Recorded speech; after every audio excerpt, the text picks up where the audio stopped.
हाँ भाई, El Clasico की बातें करी जाए, belter of a wicket, MI versus RCB का जो मैच हुआ था हाई स्कोरिंग, ये वही पिच पे मैच खेला जाने वाला था. हाँ. Master stroke bye Mumbai Indians, because Chennai जैसी रॉटन आउटडेटेड बैटिंग लाइनअप को आप इसी गेम पे आउटपेस कर सकते हो आराम हमने से. बात भी कही थी प्रीव्यू में कि अच्छा यही होगा कि आप एक बैटिंग विकेट दो यहाँ पे.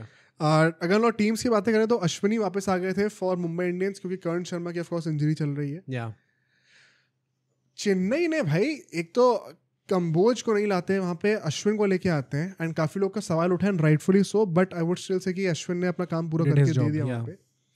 एंड सेकंड भाई आयुष मात्रे आप राहुल त्रिपाठी की जगह पे आ जाते हैं. हाँ. Big call and paid of really well. मतलब चेन्नई के दोनों चेंजेस काफी अच्छी तरीके से पे ऑफ कर मतलब ये त्रिपाठी का तो मुझे समझ में नहीं आता भाई, कभी अंदर कभी बाहर, कभी अंदर कभी बाहर. एट द सेम टाइम वही बात है कि आप एक प्लेयर को लेकर और उनने इस तरीके से बैटिंग कर दी कि आप चाहोगे कि अब through out the season batting करे आपके लिए. भाई चलो अब बातें करते हैं. अकेला ऐसा बंदा था जिसमें थोड़ा जिगरा दिख रहा था. आई थिंक एक और कंट्रोवर्शियल पॉइंट था कि डेवॉल्ट ब्रेविस को क्यों नहीं रखा इन्होंने टीम में. हाँ, तो मेरे हिसाब से तो गोइंग फॉरवर्ड इनको ओवरटन को हटाकर डेवॉल्ट ब्रेविस को लेके आए, एंड विजय शंकर को हटा के अंशुल कंबोज को ले आप चाहो तो. या तो उससे थोड़ा सा आपका फॉरेन वाला कोटा भी अगर आपको ऐसे ही रखना तो सेटल रहेगा, और one batter for batter and bowler for bowler change भी हो जाएगा.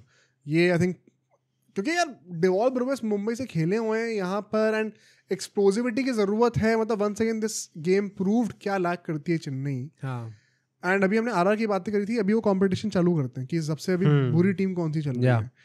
पावर प्ले में 48 रन आते हैं एक विकेट के लॉस पे.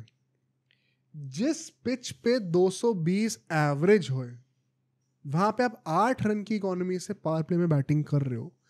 और मेरा जो बुद्धि खराब हुई थी वो इस चीज पे हुई थी यार कि पहले 3 ओवर में 17 बॉलों में कोई चौका ही नहीं था. छक्के तो छोड़, चौका भी नहीं था. मुझे सबसे ज्यादा प्रॉब्लम आधा पावर प्ले निकल गया भाई. सीएसके से यही होती है कि भाई आप होप भी नहीं देते हो हाँ. कि शायद टीम जीत सकती है इस मैच में. आते ही इतना बड़ा गेम, ब्लॉकबस्टर मैच, एंड उसकी इतनी गंदी शुरुआत कि आपको पहले कि 2-3 ओवर में ही पता चल गया रेड टीम से नहीं होने वाला. नहीं, और पता है ऐसा बिल्कुल भी नहीं था कि बहुत टॉप टियर बॉलिंग हो रही है कि सांस लेने का टाइम नहीं दे रहे. दीपक चहर भी स्विंग कराने के लिए बॉल को मुंह के नीचे पिच करके दे रहे थे. और रचिन रविंद्रन, शेख रशीद साहब जो है वो हमारे कवर ड्राइव मार रहे हैं, हाथों में दे रहे कवर्स के डाउन द ग्राउंड. यार आज की डेट में स्टिकी विकेट के ऊपर भी batters on the rise loft करने का ट्राई करते हैं कवर्स के ऊपर से, बिकॉज गेम की डिमांड ऐसी है. आप पाटा विकेट पे जहाँ पे शीशे की तरह बॉल आ रही है, वहां पे मुंह के नीचे की बॉल को, ऑन द राइज भी नहीं, मुंह के नीचे की बॉल को कवर्स के हाथों में ड्राइव मार रहे हो. अब तक मुझे ना कंटिन्यूसली 3-4 बॉलों तक आप करते जा रहे हो. एक भी बॉल पे आप में इतनी गट्स नहीं है, इतने करेज नहीं है कि आप टपाने का तो ट्राई करो, छक्का तो छोड़, टपा ही दो कम से कम. प्लस मतलब मुझे अभी तक ऐसा लग रहा था कि हमें सीएसके की मैनेजमेंट को कॉल आउट करना पड़ेगा for the way Rachin Ravindra has been playing, क्योंकि लास्ट सीजन वो एक एक्सप्लोसिव बैट्समैन दिख रहे थे, आज के टाइम पे वो एकदम ही ओडीआई प्लेयर लग रहे हैं. बट अब तो मतलब आज की जैसी बॉलों पे उन्होंने डिफेंड करके या फिर जो भी कवर्स को हाथों में दे रहे थे, you have to question his ability also कि भाई आधा सीजन हो चुका है एंड लास्ट सीजन वाला रचिन रविंद्र अब आस पास भी नहीं दिख रहा. आई डोंट थिंक कि कोई उनको ऐसा बोल रहा होगा कि नहीं भाई कवर्स की आप हाथों में दे दो उनकी बॉलें. तो कुछ ना कुछ एक डायनामिक बैट्समैन वो है भी, उल्टे सीधे शॉट वो भी लगा सकते हैं. तो क्यों ऐसा हो रहा है कि रचिन रविंद्र बार बार इतनी ज्यादा मतलब डिसअपॉइंटिंग परफॉर्मेंसेस दे रहे हैं डे इन डे आउट? हर बार यही हो रहा है. और शेख रशीद तो भाई अपना दूसरा आईपीएल का मैच खेले तो मैं ज्यादा बोलूंगा नहीं. सेम एग्जैक्टली, सिर्फ इसलिए ही नहीं बोलूंगा मैं. He is just 20 years old. अगर भाई कहीं 10-15 मैचेस खेल रखे होते, एक सीजन खेल रखा होता ना, आज जो उन्होंने बैटिंग करी है, मतलब केएल कायदा के बाद 2.2 यही था. 9/11 था भाई आज. We witness 9/11. आई थिंक ऐसी चीजें बोलनी नहीं चाहिए वैसे तो. अरे भाई इतना आई डोंट, इंडिया में कौन इतना बोलेगा. नहीं, एल्गोरिथम के लिए. अच्छा हो गया. 9/11 का थोड़ी कुछ होता है भाई. पता नहीं भाई मुझे, खैर छोड़ो, और बोल दो, दोबारा बोल दो. जो ठीक है, रिगार्डलेस. अब अगर हम यहाँ पे बातें करें तो कैसे कायदा वायदा हुआ है यहाँ पे. यार जब आपने 3 ओवर निकाल दिए, उसके बाद रचिन रविंद्र जो है एक blind slog against the line जो है अश्विनी कुमार को मारने जाते हैं, gets the edge, and Ayush Mhatre की एंट्री होती है. इस मैच में 250 आई हैं, दुबे और जडेजा की, लेकिन सिर्फ एक बंदे ने अच्छी बैटिंग करके दी है और वो है आयुष मात्रे. ये फैक्ट है. अकेला ऐसा बच्चा था वो 17 साल का जिसमें इतना जिगरा दिख रहा था कि मैं टीम को उन्हीं के प्लान पे अटैक करके दिखाऊंगा. जहां शॉर्टर देन बॉल मिल रही है, I am willing to wait back on my back foot and hit them over covers, hit them over mid wicket. Shaikh Rasheed तो हाथों में शॉट दे रहे हैं यार. मतलब अल्टीमेटली इनके पावर प्ले का जो स्कोर था 48-1, जैसा स्टार्ट हुआ तो उसके बाद मुझे लगा था भाई ये लोग ठीक खेल गए अल्टीमेटली पावर प्ले, क्योंकि आयुष मात्रे ने हिटिंग करनी स्टार्ट करी और उसके चलते हुए 48 रन बन पाए। वरना शेख रशीद ने, रचिन रविंद्र ने पूरा ट्राई करा कि भाई ये 30 या फिर 20 में ही रुकने चाहिए पावर प्ले का स्कोर एक्चुअली में। बहुत ज़्यादा बुरा लगा मुझे, तो मेरा तो मन काइंड ऑफ वहीं से उठ चुका था। हाँ। इंटरेस्टिंग पार्ट अब हार्दिक पांड्या किया, उन्होंने बुमराह से बॉलिंग ही नहीं कराई पावर प्ले में, या और बोल्ट से सिर्फ एक ओवर कराया था, सैंडर को भी लिया पावर प्ले में यहाँ तक कि। इसके पीछे का भी रीज़न आई जेन्युइनली बिलीव वही था कि 2 अनकैप्ड इंडियंस बैटिंग कर रहे हैं अभी, इनके ऊपर आप अभी जो हमारे वीकर बॉलर्स हैं उनको ओवर जल्दी से निपटाओ, एंड बुमराह के लिए हम सेव करके रखते हैं फॉर द लास्ट 10 ओवर्स। इसमें अगर ये थोड़ा लंबा खेल भी जाएंगे तो हमारा भला ही है, कुछ बुरा नहीं हो रहा। ऑल्दो आयुष मात्रा ने पूरा ट्राई करा उस चीज़ को नलिफाई करने का। अब इसके चलते हुए मास्टर स्ट्रोक भाई बहुत चालाक है हार्दिक पांड्या इन अ गुड सेंस। फायदा क्या हुआ, दीपक चेहर नाउ गेट्स टू बोल अ 4th कंसेक्यूटिव ओवर, एंड उसी में वो स्लोअर बाउंसर पे आयुष मात्रा को आउट कर देते हैं।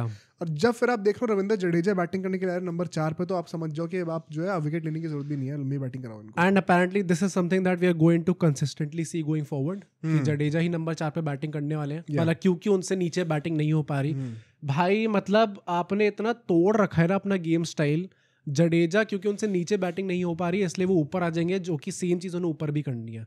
तो गेम तो आपका अल्टीमेटली वैसा ही होना है, स्कोर आपका अल्टीमेटली उतना कम ही होना है। इट्स जस्ट कि आपने जडेजा को अच्छा ठीक है आप थोड़ी कंफर्टेबल पोजीशन पे आ जाओ। सीएसके का बैटिंग लाइनअप इतना ज़्यादा मेस्ड अप है इस टाइम पे कि जेन्युइनली इतनी मीडियोकर टीम लगती है बैटिंग करते हुए कि कोई होप ही नहीं है इन लोगों से। 10 से 15 ओवर के बीच में सिर्फ 47 रन आते हैं, और इसमें भी बहुत बड़ा जो क्रेडिट जाएगा वो जाएगा ट्रेंट बोल्ट को, जो उन्होंने 2 ओवर डाले थे आज। आई थिंक वंस अगेन जैसे मैंने हेजलवुड के लिए बातें कही थी, ही वाज ट्राइंग टू बोल 2 फुल, दिन नहीं था। तो दुबे और जडेजा जो कि स्ट्रगल कर रहे थे उनको भी काफ़ी हेल्प मिल गई जब मुंह के नीचे बॉलें मिल रही थी। तो वरना ऑफ द विकेट थोड़ा परचेज मिलता, अगर शॉर्ट लेन डालते तो बेटर मेरे ख्याल से तो रहते। Apart from bolt, Hardik Pandya ने बहुत अच्छी बॉलिंग करी है इस फेज में। विल जैक्स ने एक बड़ा अच्छा ओवर निकाला है। हार्दिक पांड्या का वंस अगेन यार, जो हमने ट्रेडमार्क देखा, वानखेड़े के सारे मैचेस एनालाइज करके देखो इस सीजन के, ऑफ कोर्स पिच से इतना परचेज नहीं मिलता है, तो हार्दिक पांड्या को ये चीज़ रियलाइज होती है हमेशा, एंड नाउ ही नोस कि पिच से हेल्प नहीं मिलेगी तो मुझे अपने हाथों से ही खेल कर आना है। तो 1 डिलीवरी विल बी 140 क्लिक्स, एक होगी 125 की।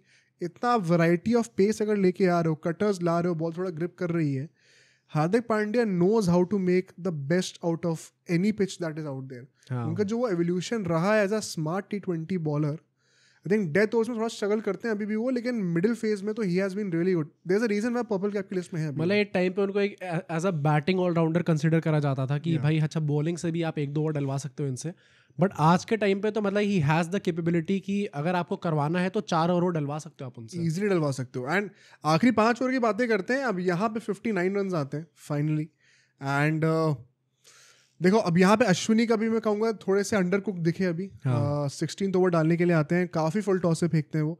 दुबे को जो कि स्ट्रगल कर रहे थे एकदम से एक लीज ऑफ लाइफ मिल जाती है, 2-3 छक्के उन्होंने लगाए फुल टॉसों पे, एंड वहाँ से उनका रिदम वापस आ गया, काइंड ऑफ आप आर्ग्यू कर सकते हो।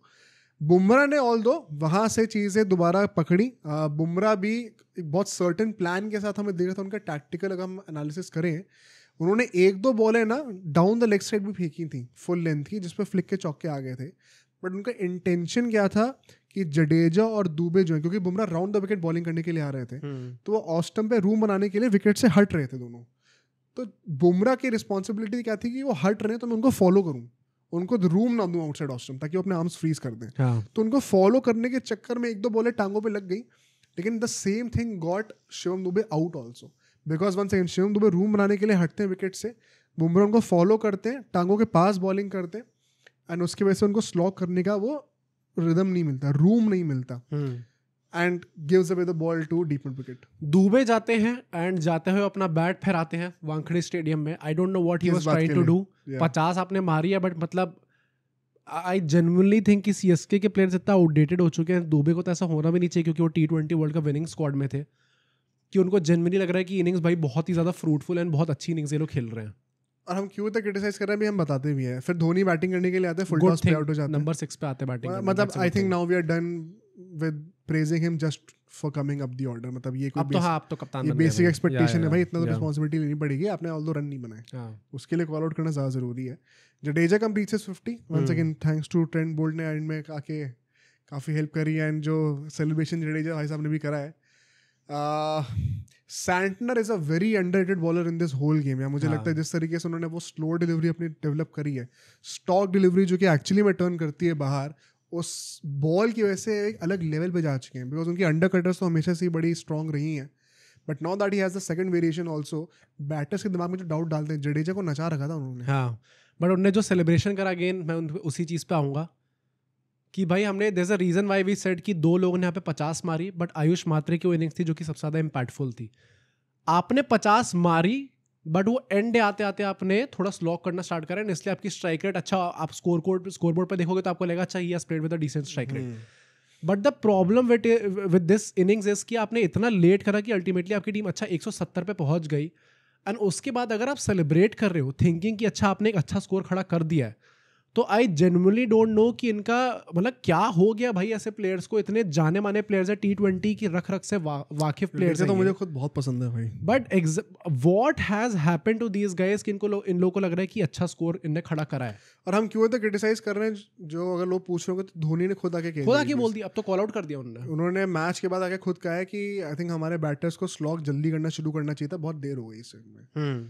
तो भाई 2 ही विकेट गिरे हुए थे, तब क्यों किस चीज़ का वेट कर रहे हो आखिरी 5 ओवर का यार, जहाँ पे 220 बनने चाहिए, और फिर खुश भी हो रहे हो कि हमने 170 बना दिए. कितना मीडियोकर वो सेटअप है भाई. जहाँ 220 बनाए थे आरसीबी ने, और वहां से हम लोग सोच रहे हैं कि अच्छा आपने 170 बनाई तो आप खुश हो रहे हो. अब सोचो अगर ये क्लिप इतनी बढ़िया थी तो पूरा का पूरा पॉडकास्ट कितना बढ़िया होगा. तो अगर आपको इसी क्लिप का पूरा पॉडकास्ट देखना है तो यहाँ पे क्लिक करिए, और अगर आपको ऐसे ही और क्लिप्स बिंज वॉच करनी है तो यहाँ पे क्लिक करिए.